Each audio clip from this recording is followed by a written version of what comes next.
Hello everyone. So today we're going to talk about lifestyles of marine organisms.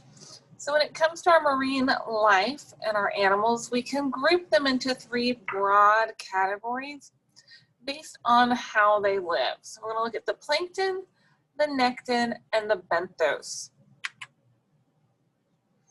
So our first one are the plankton.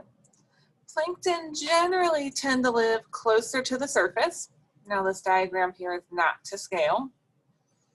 And many of them are microscopic. Because of this, our plankton are the drifters or the wanderers. The term planktos comes from Greek meaning to drift or to wander.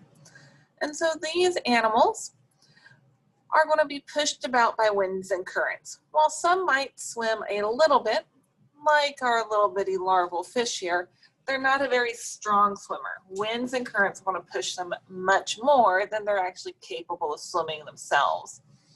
So this includes things like our jellies, things like diatoms, which we'll talk much more about diatoms and our other plankton tomorrow, as well as larval fish.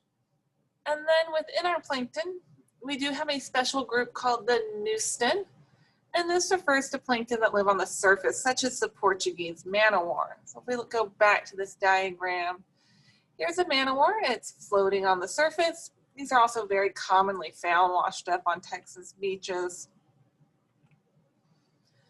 But that's a neuston. Again, they're going to move by the wind pushing them around on the surface.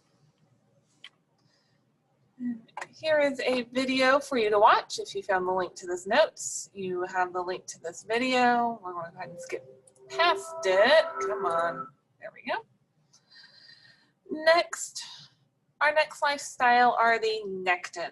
These are strong swimming animals, things that can swim against the current, that don't get pushed around.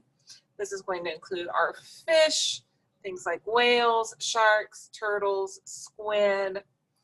There's a link here to a clip from Finding Nemo where we've got some sea turtles in the EAC, or the East Australian Current, that swim in and out of the current.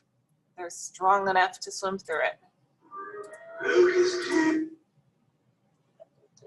Our final type then are the benthos. These are the bottom dwellers that we find on the ocean floor. Now, whether that's the shallow ocean floor, right there when you're standing in the waves at the beach, or the deep ocean floor, we still have our benthos, our bottom dwellers.